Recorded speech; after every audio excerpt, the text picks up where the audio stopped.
এরা যদি একে অপরকে সত্যি ভালোবেসে থাকে তাহলে আগামীকাল এদেরকে বলেন যে জেনা মুক্তভাবে বিয়ে করে ফেলো দেখি, এদের মধ্যে 80% এটা করবে না। তাহলে ভালো ভালো যদি এতই বাসো তা হাতটা ধরিও না তুমি, আল্লাহ পাক হাত ধরতে নিষেধ করছেন। তুমি পরিবারের মাধ্যমে প্রস্তাব পাঠাও, মোহর ফিক্স করো, করে বিয়ে করো। ভালোবাসো যদি তাহলে তাকে নিয়ে সন্তুষ্ট থাকো, তার সম্মানবোধ রক্ষা করো, তার দায়িত্ব নাও। ভালোবাসার ডেফিনেশন চেঞ্জ করেছে এরা।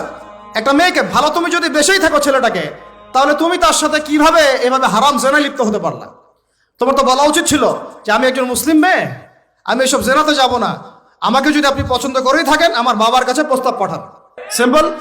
এরপর পরিবারের মাধ্যমে আহাদ হবে, তারপরে আমরা আখদ হবে, সেখানে আমাদের মোহর থাকবে, সাক্ষী থাকবে, আল্লাহর কালিমা সাক্ষী রেখে আমরা বিয়ে করে ফেলব। সত্যিকারের ভালোবাসা মানে হচ্ছে দায়িত্ব, রেসপন্সিবিলিটি, বিশ্বাস। ভালোবাসার মানুষ ভালো থাকে এটা চাওয়া, তার উপর আমার জিম্মেদারি আছে, তাকে ভালো রাখা।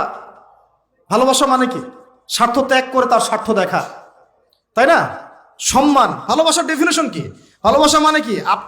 আমি আমার ওয়াইফকে ভালোবাসি, তার মানে কি আমি তার ইজ্জতের জিম্মাদার, তার দিকে চোখ তুলে কেউ খারাপ চোখে তাকাতে পারবে না। ভালোবাসি আমি তাকে, সে আমার, আমি তাকে অন্যের সামনে শো করতে পারবো না, সে আমার। ভালোবাসা মানে আমি তাকে বিশ্বাস করি, আমি তাকে কি করি? বিশ্বাস করি, তার প্রতি আমার আত্মবিশ্বাস আছে, কনফিডেন্স আছে। ভালোবাসা মানে আমি তাকে সম্মান করি, আমি তার সম্মান বুঝবো। তো পর্ন আর জেনা যেটা করলো, ভালোবাসার সংজ্ঞাটাই পরিবর্তন করে দিল। এরা ভালোবাসার সংজ্ঞা দিল, ভালোবাসা মানে হলো যৌনতা। ভালোবাসা মানে জাস্ট সেক্সুয়াল রিলেশনশিপ, আর কিচ্ছু না। এরা যদি একে অপরকে সত্যি ভালোবেসে থাকে তাহলে আগামীকাল এদেরকে বলেন যে জেনা মুক্তভাবে বিয়ে করে ফেলো দেখি, এদের মধ্যে 80% এটা করবে না। কারণ তাহলে ভালো যদি এতই বাসো তা হাতটা ধরিও না তুমি, আল্লাহ পাক হাত ধরতে নিষেধ করছেন।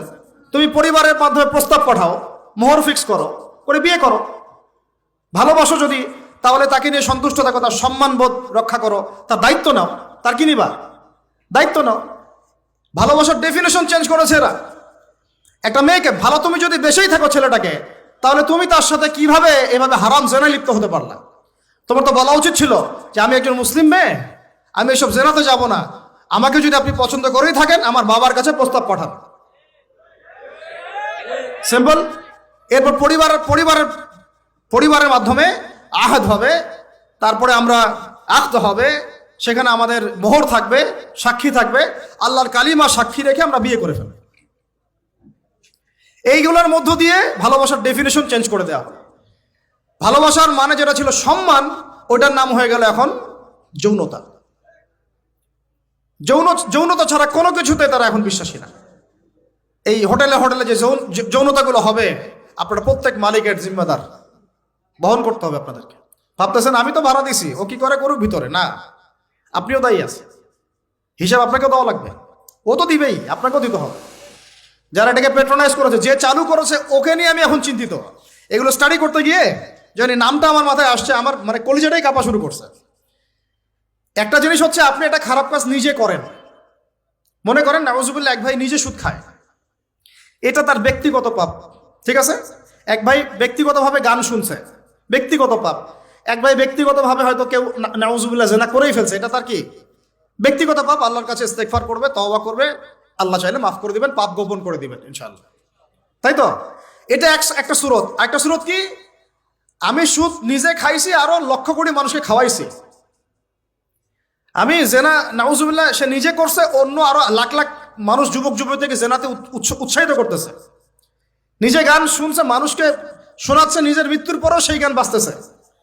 এটা হচ্ছে গুনাহে জারিয়া। এটা কি? গুনাহে জারিয়া।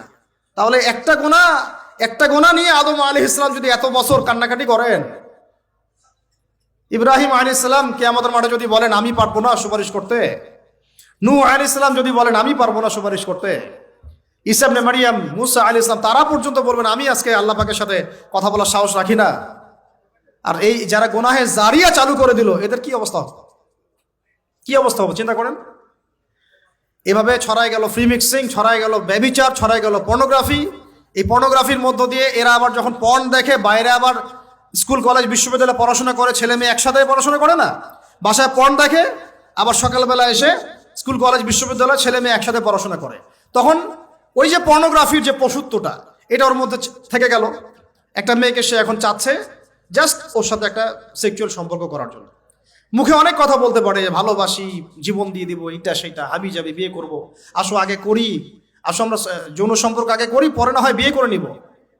অনেক কথা বললেও মূল উদ্দেশ্যটা হচ্ছে তার ভোগ করা। মানে আপনাকে আল্লাহর বান্দা থেকে একজন ভোগবাদী পশুতে পরিণত করা হলো।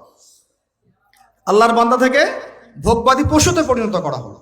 এভাবে একটা পুরো জেনারেশন 1993 থেকে নিয়ে 2024 একটা পুরো জেনারেশনকেই নষ্ট করে দেওয়া হয়েছে। মাস্টার প্ল্যানটা দেখছেন? ওদের মাস্টার প্ল্যানটা দেখছেন কি কিভাবে 20 বছর ধরে একটা জেনারেশনকে নষ্ট করা যায়। আর আমরা যারা স্কুলে পড়তাম, কলেজে পড়তাম না, আমাদের সময় এগুলো হতো, তখন আমরাও এগুলো বুঝতাম না। আল্লাহ পাক আলহামদুলিল্লাহ আমাদেরকে এই জাহিলিয়াত থেকে বের হয়ে আসার তৌফিক দিয়েছেন। এই শুকরিয়াটা আমরা আদায় করে কিয়ামত পর্যন্ত শেষ করতে পারবো না। আর আমাদের দায়িত্ব অন্য ভাইদেরকে ফেরানো, বুঝানো, শেখানো, জানানো। ইনশাআল্লাহ আল্লাহ চান তো এই প্রজন্ম ফিরে আসবে ইনশাআল্লাহ। এই কথাগুলো সবার কাছে প্রচার করবেন।